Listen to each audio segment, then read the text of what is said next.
Now, obviously, if you're going to attack something, you need to understand how it works. Otherwise, you're just a script kiddie doing whatever, and you're just throwing spaghetti against the wall, hoping something sticks. So we have a little bit of background in web servers, and we're not trying to teach you to be a web server admin or a web server developer, but just so you understand that those are the moving parts. Let's get on to the attacks. We could, of course, just do plain old denial of service or DDoS attacks. Send multiple fake requests to a web server, causing it to crash or become unavailable, or use up all of its acceptable connections, or use up all of its bandwidth, or use up all of its CPU or RAM or disk space. So we could just do plain old DDoS attacks. If we can target those web servers that are high profile, we could maybe be able to gain access to user credentials. We could make sure people never get to the web server by attacking DNS. We could hijack DNS, changing records or polluting lookup caches, or causing requests for a target to be redirected to a malicious server. And this is not an attack on a web server itself, but web servers depend upon other supporting ancillary infrastructure components. So maybe we'll hijack DNS. Or if you want, we could do a DNS amplification attack where we could spoof a bunch of queries supposedly coming from a web server to loads of DNS servers, and all those DNS servers respond back to that one little web server, knocking it off the network. We could do directory traversal attacks. Now, this is definitely right against the web server itself. If you see ... and a sequence of these, that means we're trying to, in a browser, move around into the directories in the operating system, outside of the normal, what we call root directory, and I don't mean the root user. I mean the main directory that people go to when they issue an HTTP GET request. So let me just zoom in on this so you can see.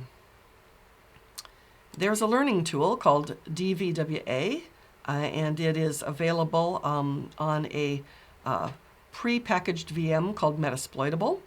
And the thing I want to point out to you is notice there's a URL request, and they've left part of this off because that's not the important part. They're saying the page is, and rather than like something index.html, they're doing directory traversal. They're saying go to like the top directory, the next directory, the next directory, next, down to etc password. Actually, these are going backwards.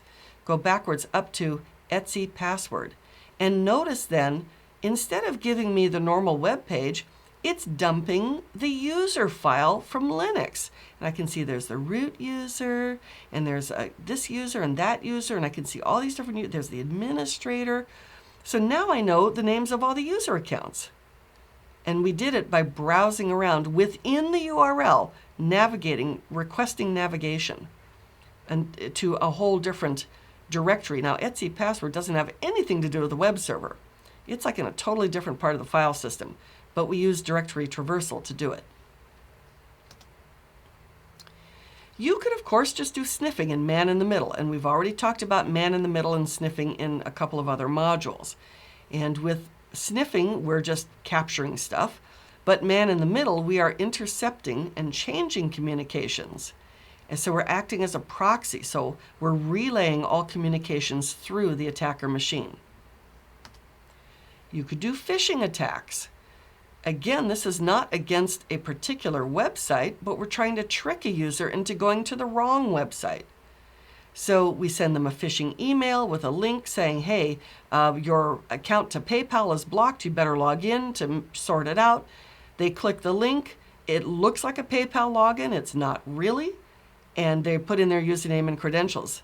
And then if we want, part of our phishing could be to redirect them to the real PayPal, but now we've got their username and password.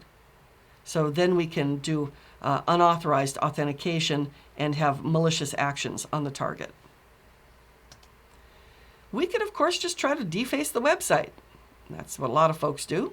So we put offensive data to change the visual appearance of the web page, saying, you've been hacked, la la da da da da, and taunting them or whatever.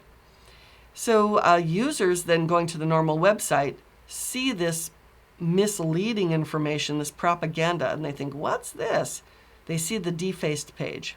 And there are a variety of ways to get into the website, because if we can get into the website through these various methods, one of the things we could do is to deface the main HTML page that people go to. We could also just take advantage of misconfigurations, either in the web server or the operating system or something like that. Take advantage of misconfigurations and other weaknesses. In a web server, some common configuration mistakes include allowing debug messages to be returned to the user's browser, allowing remote administration, allowing default or anonymous users and passwords, having unnecessary services on the box, allowing sample scripts and configuration files to just lie around in the web server, and allowing default or misconfigured or self-signed certificates that are not issued by a known certificate authority. Now, we've talked about HTTP response splitting. Basically, this is you do a monkey in the middle and you have two sessions. So again, client server, browser, web server talking to each other. And it's an HTTPS SSL session, or TLS session probably. I insert myself. We have two sessions now. Unencrypted between me and the client, encrypted, which I start as an attacker, between me and the server. Because this part's unencrypted, I'm sniffing away. So that's called HTTP response splitting. So we insert ourselves in the middle. The server splits the response in two. We can also have it where we pass both of these along, but the attacker has control over the second response. They redirect it to the malicious website. The browser doesn't even see the first response. So here's an example of response splitting here. I send a malicious URL link to the victim. They unknowingly send a malicious request. The web server responds to the malicious request. The victim, though, sees it actually in two ways. They see two responses. Here's the first response, la la la la, something normal. Here's the second response, and it has a response created by me. And they don't see the first part. They see the second part, or they're affected by the second part, not by the first part. We can also, of course, poison the web cache. So you'll have a proxy server, a caching server, something that caches web requests. And so people think they're going to a website out of their corporate environment, and in reality, they're seeing something totally different. So both a normal user and an attacker connect to this proxy server in the company.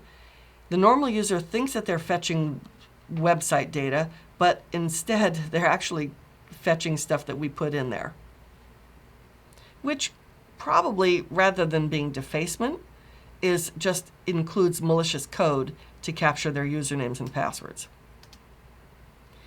We could just, if they have like an SSH connection made available to the web server, we could use any number of SSH attacks to try to log in with an administrative session and try to brute force the password of the admin. So if we can manage to get ourselves in an SSH session or insert ourselves between two hosts, the browser and the server in SSH, then we're transferring whatever we like across the network. And we're able to gain unauthorized access by, well, either guessing, brute forcing, or something, the login credentials. And in this way, malicious content and malware can be transmitted via the tunnel as if we were the real admin. We could just flat out try to crack the passwords on the web server. So there are any number of password cracking techniques so we can try to just guess them. We can social engineer it. We can just do dictionary attacks or network brute forcing. Usually when we're trying to crack passwords, the web server will just think that, hey, this is valid users trying to log in. And so web-based password cracking is often done against these services that are all sort of ancillary services part of a web server. Because many web servers also work with SMTP, they have FTP capabilities, they allow SSH, they have shares and web authentication, forms-based authentication. Here's just one example of Webserver Password Cracking. Let me just zoom in. We're using THC Hydra here. And so you can see here that, and this is in Kali Linux, we're running Hydra. We are giving a list of possible users, starting with root, and a dictionary list of possible passwords targeting a particular server. And so now it's just trying all of these usernames and passwords until it goes, aha, the login is this and the password is that. Found it. We can, of course, attack web apps themselves, and we have a whole module dedicated to this. But we could use web app vulnerabilities to compromise the web server.